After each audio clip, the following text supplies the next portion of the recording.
ஸ்ரீமன் நாராயணனின் 9வது அவதாரமான கிருஷ்ண அவதாரத்தின் சிறப்பினை போற்றிக் கொண்டிருக்கிற இந்த மாலை நேரத்திலே திருமாலின் சிறப்புகளையெல்லாம்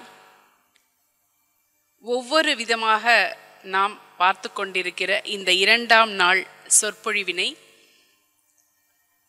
மிக சிறப்பாக நடத்தி கொண்டு அதற்கான வாய்ப்பினை எனக்கு நல்கி இருக்கிற சுவாமிஜி அவர்களை இந்த நேரத்திலே வணங்கி நிறைவாக இங்கே வருகை புரிந்திருக்கிற ஆன்றோர் பெருமக்கள் அனைவருக்கும் என்னுடைய அன்பான வணக்கத்தினை தெரிவித்துக் கொள்கிறேன்.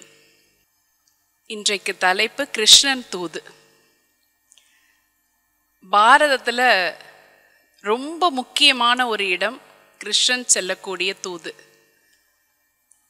நிறைய திருப்பு முனைகள், நிறைய சுவாரஸ்யங்கள், நிறைய உத்திகள் எல்லாமே கலந்த ஒரு இடம்தான் கிருஷ்ணன் தூது போகிறது. சூதாட்டத்தில் பஞ்சபாண்டவர்கள் அவங்களுடைய நாட்டை இழந்து தங்களுடைய எல்லா உடைமைகளையும் இழந்த பிறகு 12 ஆண்டு காலம் வனவாசம் இருக்காங்க. ஒரு ஆண்டு காலம் யாருக்குமே தெரியாத ஒரு தோற்றத்தில் வெளியிலிருந்து பார்த்தாங்கன்னா இவங்க பாண்டவர்கள்னு தெரியக்கூடாது. அந்த தோற்றத்தில் ஒரு ஆண்டு காலம் மறைந்திருந்து வாழணும். மொத்தம் 13 ஆண்டு காலம் நாட்டிலே இருந்து காட்டுக்கு வந்து அதுக்கு பிறகு அந்த நாடு முறையாக வந்து சேரணும். அவங்க சொன்ன காலகட்டம், கௌரவர்கள் சொன்ன காலகட்டம் முடிஞ்சாச்சு. ஆனால் அவங்க நாட்டை கொடுக்குற மாதிரி இல்லை. கௌரவர்கள் பக்கம் இருந்து 2 பேர் வராங்க, தூதுவர்களாக வராங்க.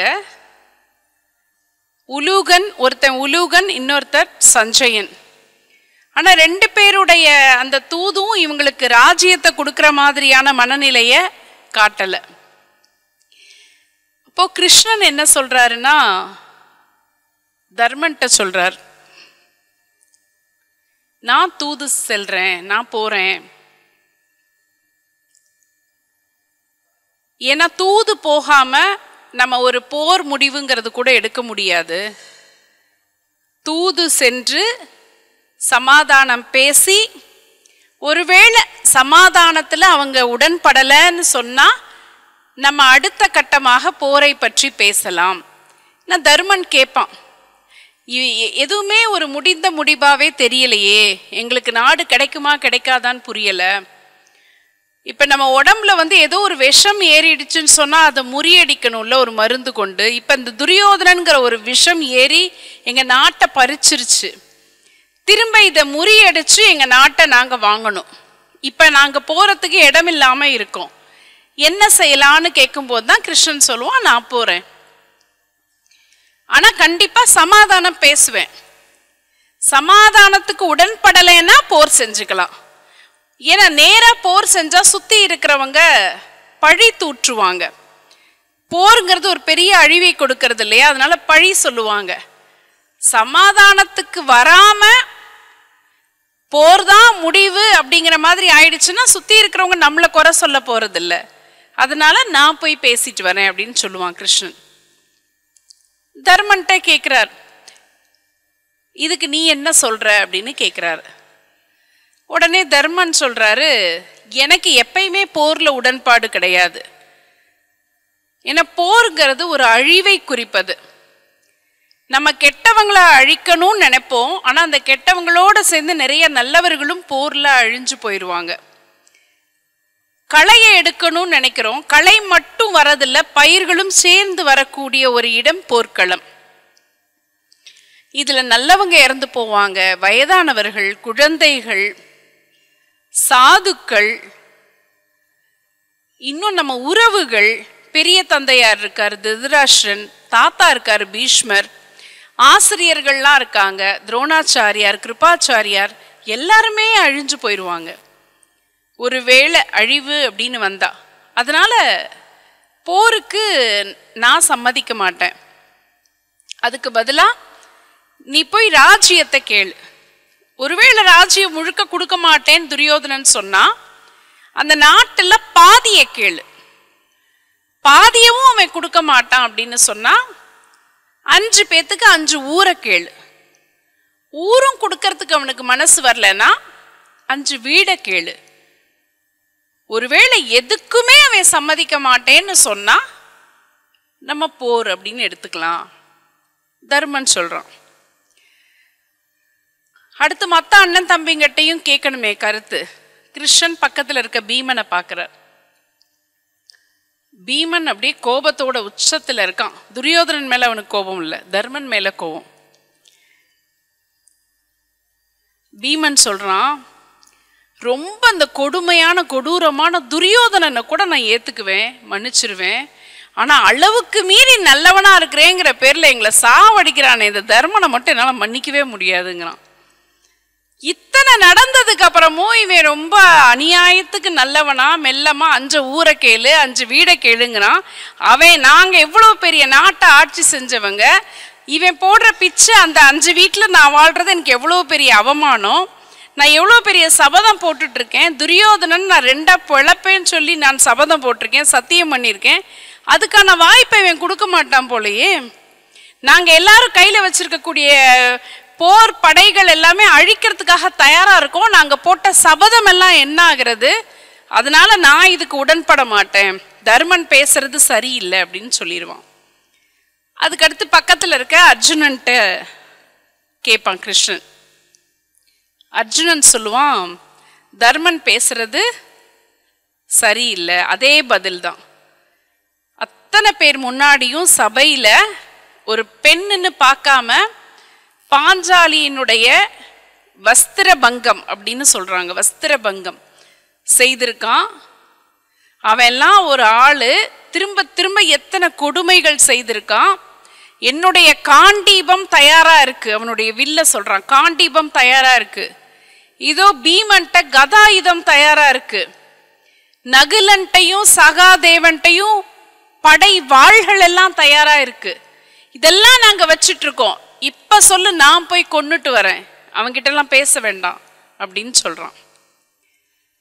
அடுத்து நகுலன்ட்ட கேட்கிறார் கிருஷ்ணன், நீ என்ன நினைக்கிற? நகுலன் சொல்றான், போயும் போயும் துரியோதனன்ட்ட போய் நல்லது பேசலான்ட்டு போறியே, அவன் ஒரு நிர்மூடன், அறிவே இல்லாதவன். நீ என்ன நல்லது சொன்னாலும் அவனுக்கு உள்ள போய் சேராது. எதுவுமே யோசிக்காத, என்ன இப்ப விடு, நான் போறேன், நேரா போய் அழிக்கிறதுக்கு நான் தயார். அடுத்து சகாதேவன். சகாதேவன்ட்ட ஒரு சிறப்பு என்னன்னா, முக்காலமும் அவனுக்கு தெரியும், சோதிடம் தெரியும். சகாதேவன்ட்ட கிருஷ்ணன் கேட்கிறார், நான் போலாமா அப்படின்னு.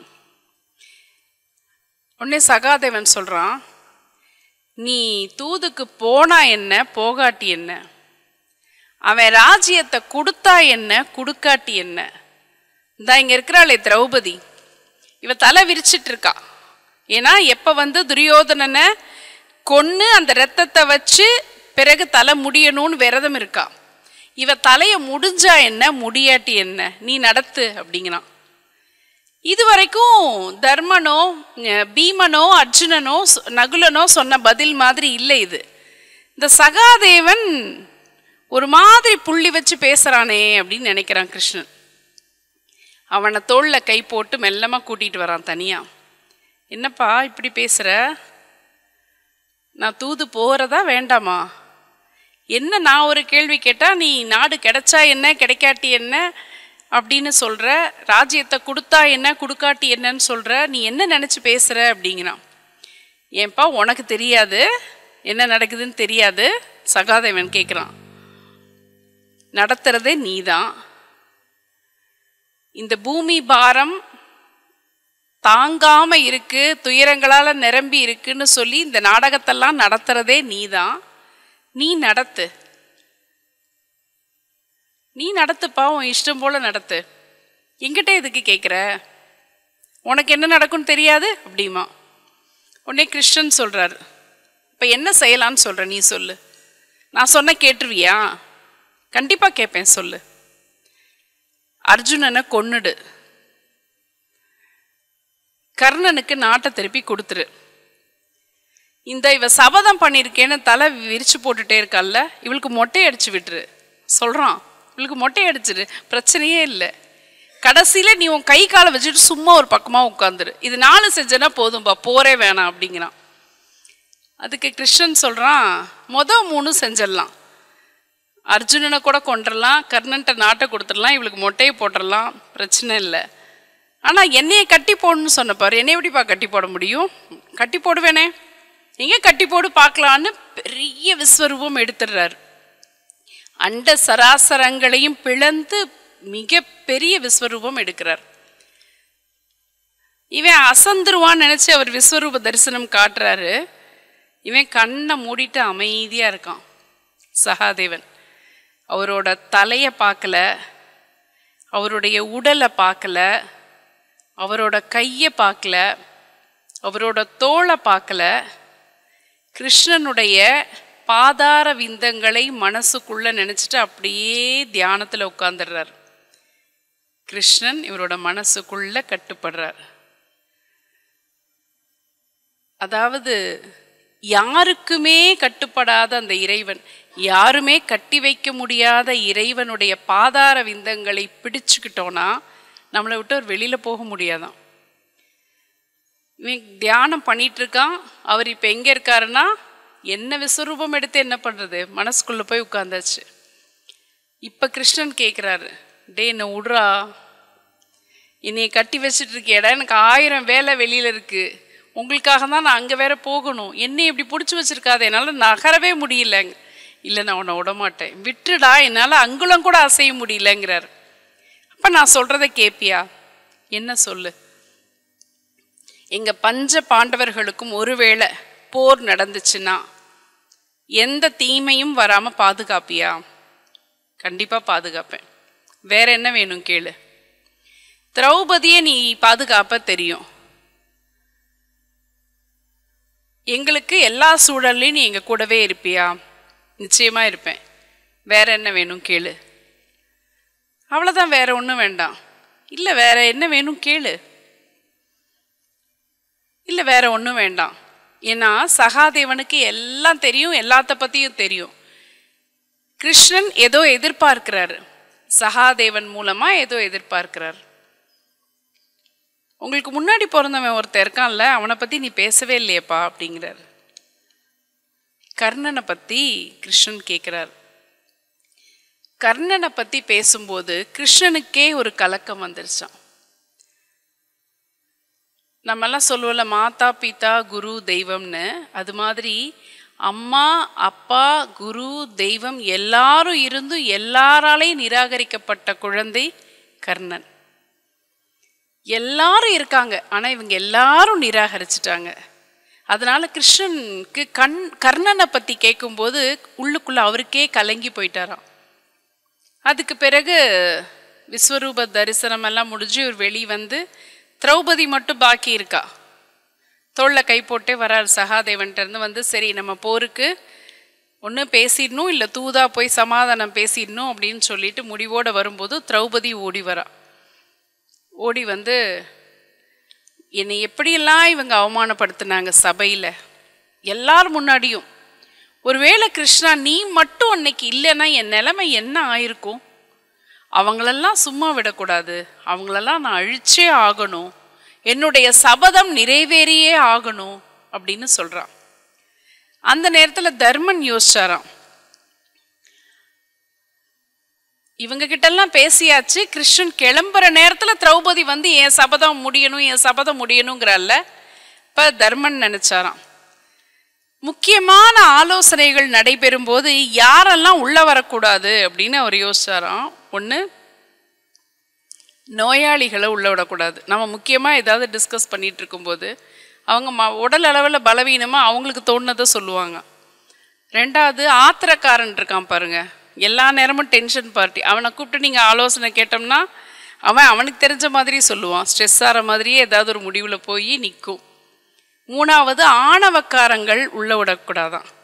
நாலாவது, தர்மன் நினச்சிருக்காரு, நாலாவது முக்கியமான ஆலோசனை பண்ணும்போது பெண்கள் வரக்கூடாதுன்னு நினச்சாராம். திரௌபதியை பார்த்து எவ்வளோ நல்ல பேர் பார்த்தீங்களா பெண்களுக்கு. தர்மன் அப்படி நினைச்சதா வில்லிபாரதத்திலே இருக்கு.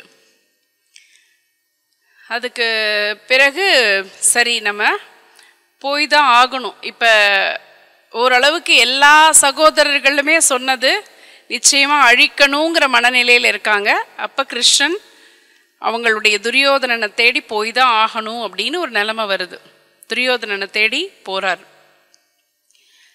அங்கே துரியோதனனுக்கு கிருஷ்ணன் வரப்போகிறான் அப்படின்னு ஊரெல்லாம் அலங்காரம் பண்ண சொல்லியாச்சு. துரியோதனன் கொஞ்சம் கொஞ்சம் அப்பப்போ அவன் நல்லவனா மாறணும்னு நினச்சா கூட இந்த சகுனி தட்டி வச்சிருவான். சகுனி சொல்கிறான், ஏன்னா சகுனிக்கு உள்ளூர ஒரு பயம், ஒருவேளை இவன் நல்லா அவனுக்கு கிருஷ்ணனுக்கு வரவேற்பு கொடுத்து கிருஷ்ணன் மனசு மாறி பாண்டவர்களும் கௌரவர்களும் சேர்ந்துட்டா, போர்கீர் இல்லாமல் எந்த அழிவும் இல்லாமல் சேர்ந்துட்டா, அவனுடைய மனசுல ஒரு வெறி இருக்கு, பீஷ்மருடைய குலமே அழியணும். அதுதான் அவனுடைய எண்ணம். சகுனி அவனுடைய பழிவாங்கலுக்கு தான் அவன் துரியோதனனை கருவியா பயன்படுத்திட்டு இருக்கான். அதனால அவன் துரியோதனன்ட்ட சொல்றான், சகுனி உனக்கு ஏதாவது அறிவு இருக்கா? அவன் யாரு, வரவன் யாரு? பாண்டவர்கள் சார்பா ஒரு தூதுவனா வரக்கூடிய ஒரு இடையன்னவன். அவன் வரத்துக்கு நீ என்ன நகரத்தெல்லாம் அலங்காரம் பண்றேங்கிற, இப்படி ஆர்ப்பாட்டம் பண்றேங்கிற, அவங்களெல்லாம் நம்ம அடக்கி ஒடுக்கி வைக்க வேண்டாமா? இது நீ பண்றது சரியா இருக்கான்னு கேட்குறான். துரியோதனுக்கு அவ்வளோதான். கெட்டவங்க கிட்ட இன்னும் கொஞ்சம் நம்ம எரியிற நெருப்புல பெட்ரோலை ஊத்துன மாதிரி ஊத்துனா அவங்க இன்னும் மறுபடியும் பழைய ஆணவத்துக்கு போயிடுவாங்க. உடனே துரியோதனன் சொல்றான், யாரும் கிருஷ்ணன் வரும்போது எதிர்கொண்டு வரவேற்க கூடாது. நம்ம வீட்டுக்கு வரவங்கள நம்ம வாங்கன்னு மனசார சிரித்த முகத்தோட கூப்பிட்டாதான் வரவங்களுக்கு மகிழ்ச்சியா இருக்கும். வீட்டுக்குள்ள வரும்போதே ஆளுக்கு ஒரு திசையில நோக்கி வீட்டு ரூம்குள்ள ஓடி போய் உட்காந்தோம்னா அடுத்து நம்ம வீட்டுக்கு வருவாங்க. அதனால கிருஷ்ணன்ட்ட துரியோதனன் அங்க இருக்க பெரியவங்க கிட்ட எல்லார்கிட்டையும் சொல்றான், அவங்க வரும்போது யாரும் அவங்கள வரவேற்க கூடாது அப்படின்னு அவன் சொல்றான். ஆனா அங்க கிருஷ்ணன் வரான்னு தெரிஞ்சோடனே ஓடி போய் துரோணாச்சாரியார், கிருபாச்சாரியார், பீஷ்மர், விதுரன் எல்லாம் போய் நின்றுடுறாங்க. எல்லாம் போய் அங்க நின்றுடுறாங்க. வாப்பா கிருஷ்ணா வா, என் வீட்டுக்கு வா, என் வீட்டுக்கு வா, எல்லாரும் கூப்பிடுறாங்க. பீஷ்மர் கூப்பிடுறாரு, என் வீட்டுக்கு வா. கிருஷ்ணன் பார்த்துட்டே வர்றார். துரோணாச்சாரியார், வாப்பா என் வீட்டுக்கு வா அப்படின்னு நடந்துட்டே வரான். கிருபாச்சாரியார் கூப்பிடுறார், என் வீட்டுக்கு வா. விதுரன் கூப்பிடுறான், உன் வீட்டுக்கு வா கிருஷ்ணா அப்படிங்கிறான். உள்ள போயிடுறார். இதெல்லாம் ஒரு பாடம் நமக்கு. என் வீடு, என்னோடது, என்னோடது, என்னோடதுன்னு சொல்றதை விட நம்ம ஃப்ரெண்ட்ஸ் கிட்டேயோ நண்பர்கள்ட்டையோ சொந்தக்காரங்க கிட்டேயோ கூட என் வீட்டுக்கு வான்னு சொல்றதை விட நம்ம வீட்டுக்கு வாங்கன்னா அது ஒரு ஆசையா இருக்கும் கேட்கறதுக்கு. இல்லை சின்ன சின்ன பாடம் பாரதம் சொல்லி கொடுக்கறது. கிருஷ்ணன் வீட்டுக்கு போயிடுறான். விதுரனுக்கு அவ்வளோ உற்சாகம். காக்கும் கடவுள் நீ எப்பேற்பட்டவன், இந்த ஒரு ஏழையோட வீட்டுக்கு வந்திருக்க, இந்த குடிசைக்கு வந்திருக்க, எவ்வளோ பெரிய அன்புப்பா உனக்கு அப்படின்னு சொல்லி விதுரன் சொல்றான். கிருஷ்ணன் சொல்றான், அன்புக்கு முன்னாடி ஏழை பணக்காரன் எதுவுமே பேதம் கிடையாது, இப்போ அன்பு தான் இருக்கிறதுலே ரொம்ப வசதியானது அப்படின்னு கிருஷ்ணன் சொல்றார். சரி, இவங்க விருந்து இங்கே முடிஞ்சது, உணவெல்லாம் முடிஞ்சது. மறுநாள் காலையில் அரசவைக்கு கிருஷ்ணன் போகிறான், துரியோதனனுடைய அரசவைக்கு. அதே மாதிரி அவங்க திட்டம் போட்டு வச்சிருக்காங்க. கிருஷ்ணன் வந்தா யாரும் எழுந்து நின்று மரியாதை செய்கிறதோ எதுவும் இருக்கக்கூடாதுன்னு துரியோதனன் சொல்லி மிரட்டி வச்சிருக்கான். ஒரு பக்கம் துரியோதனன் இருக்கான், இன்னொரு பக்கம் கர்ணன் இருக்கான், சகுனி இருக்கான். கிருஷ்ணன் உள்ள வரான். இவங்க 3 பேரை தவிர மற்றவங்களாம் எந்திரிச்சு நின்று ஓடி போய் காலில் விழுந்துடுறாங்க. கோபமும் ஆத்திரமுமா வருது சகுனிக்கு, துரியோதனனுக்கு. இவனுங்க கிட்டலாம் எத்தனை தடவை சொல்றது, மரியாதை கொடுக்காதடான்னா நம்ம கண்ணு முன்னாடியே ஓடி போய் காலில் விழறானுங்களே அப்படின்னு.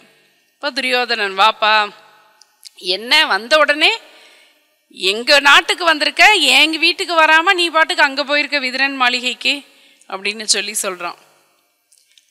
அப்ப கிருஷ்ணன் சொல்றான், நான் உன் வீட்டுக்கு வரலாம், ஒருவேளை இப்ப நான் சமாதானத்துக்காக வந்திருக்கேன், சமாதானம் ஆகாம போர் நடந்துச்சுன்னு வை, உன் வீட்டில் சாப்பிட்ட பிறகு உண்ட வீட்டுக்கு ரெண்டகம் செய்கிறதுமாங்கல்ல நம்ம ஊரில், அது மாதிரி உன் வீட்டில் சாப்பிட்டுட்டு உன்னையே எதிர்த்து நான் சண்டைக்கு வந்தேன்னா அது ஒரு ராஜ துரோகம் பண்ண மாதிரி ஆயிரும்.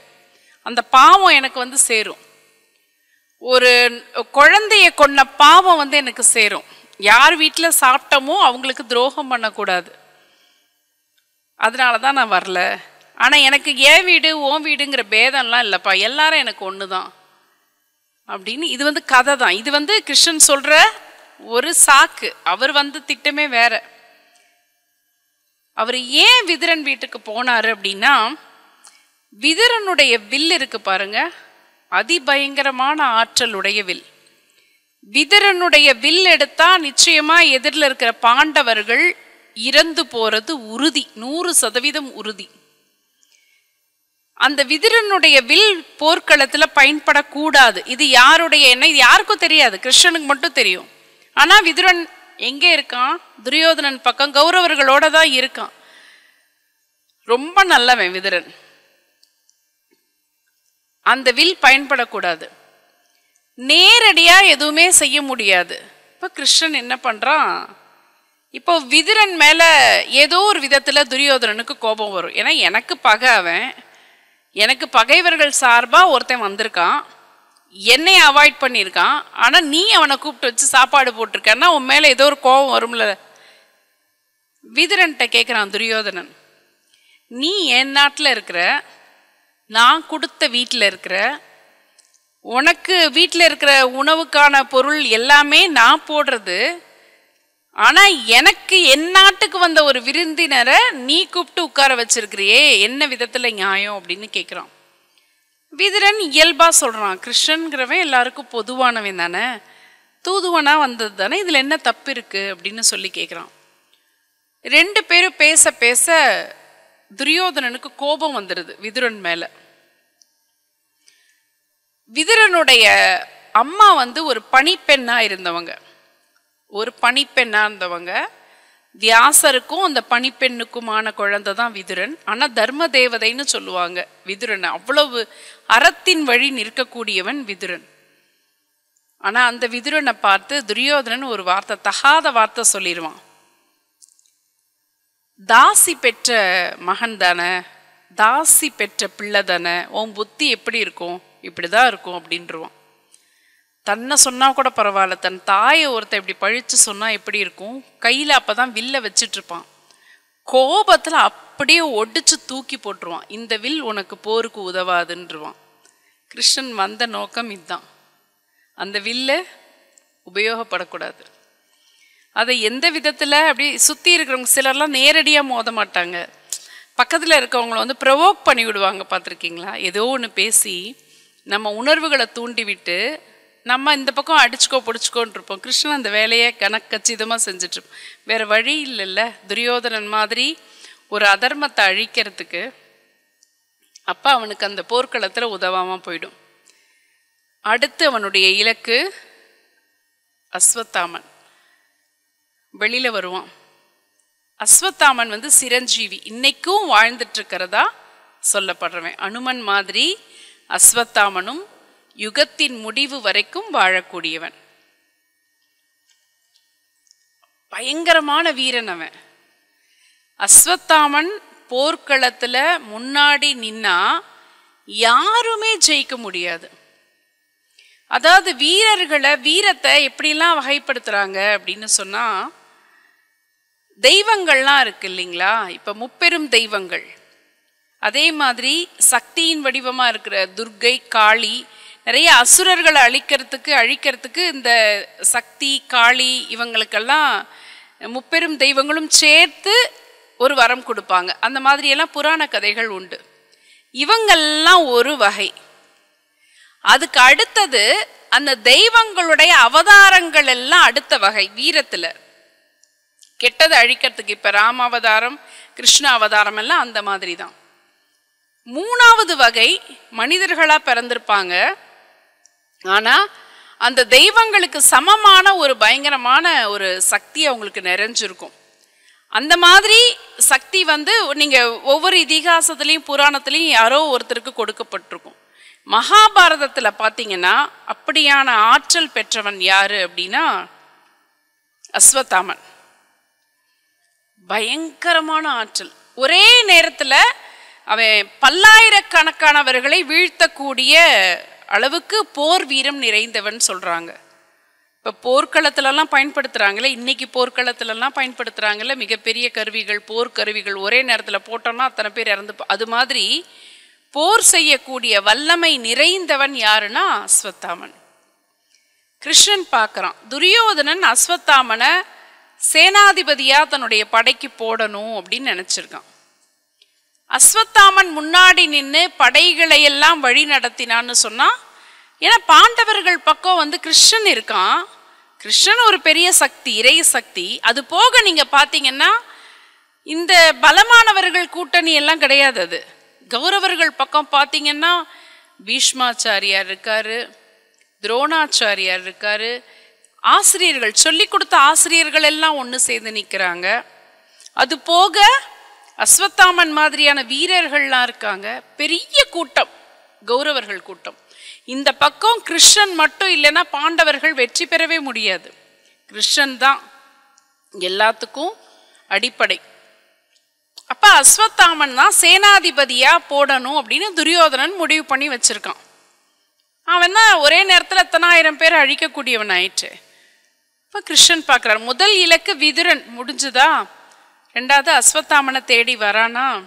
வந்த உடனே கிருஷ்ணன் தள்ளி நிற்கிறான் துரியோதனன். அஸ்வத்தாமனை அப்படியே மெல்ல கூட்டிட்டு ஒரு பக்கமாக வராரு கிருஷ்ணர்.